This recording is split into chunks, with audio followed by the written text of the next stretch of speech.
I've been a police officer in an urban city for nearly 25 years. That's crazy, right? And in that time, I've served in every rank from police officer to police chief. A few years ago, I noticed something alarming. Starting in 2014, I started monitoring recruits as they cycled through police academies in the state of New Jersey. And I found that women were failing at rates between 65 and 80% due to varying aspects of the physical fitness test. I learned that a change in policy now required recruits to pass the fitness exam within 10 short workout sessions. This had the greatest impact on women. The change meant that recruits had about 3 weeks out of a 5-month-long academy to pass the fitness exam. This just didn't make sense, though. Police agencies and police recruits had made huge investments to get those recruits into the academy. Police recruits had passed lengthy background checks, they had passed medical and psychological exams, they had quit their jobs, and many had spent more than $2,000 in fees and equipment just to get kicked out within the first 3 weeks. The dire situation in New Jersey led me to examine the status of women in policing across the United States. I found that women make up less than 13% of police officers, a number that hasn't changed much in the past 20 years. And they make up just 3% of police chiefs as of 2013, the last time the data was collected.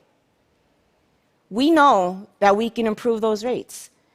Other countries like Canada, Australia, and the UK have nearly twice the amount of police women.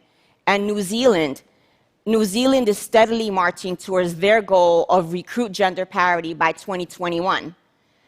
Other countries are actively working to increase the number of women in policing because they know of a vast body of research evidence spanning more than 50 years detailing the advantages to women in policing.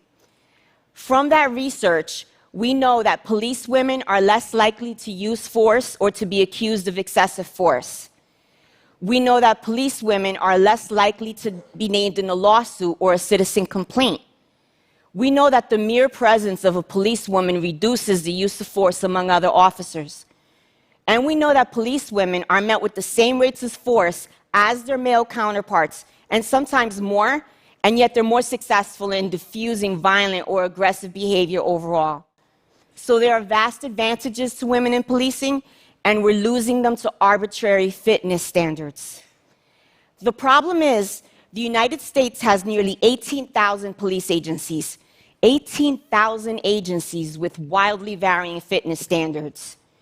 We know that a majority of academies rely on a masculine ideal of policing that works to decrease the number of women in policing. These types of academies overemphasize physical strength with much less attention spent to subjects like community policing, problem solving, and interpersonal communication skills. This results in training that does not mirror the realities of policing. Physical agility is but a small component of police work. Much of an officer's day is spent mediating interpersonal conflicts. That's the reality of policing. These are my babies. And we can reduce the disparity in policing by changing exams that produce disparate outcomes. The federal courts have stated that men and women simply are not physiologically the same for the purposes of physical fitness programs. And that's based on science.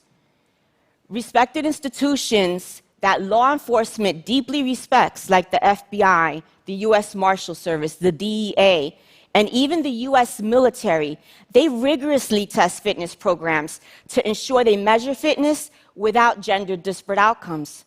Why is that? Because recruiting is expensive.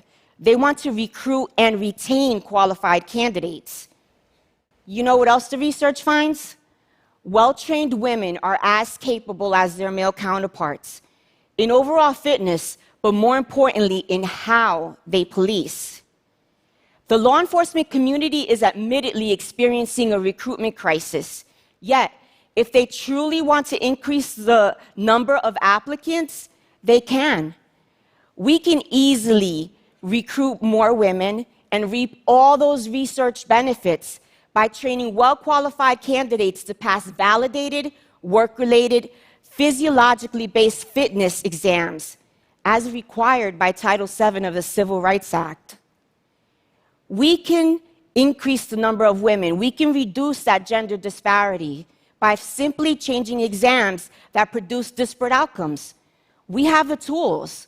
We have the research, we have the science, we have the law. This, my friends, should be a very easy fix. Thank you.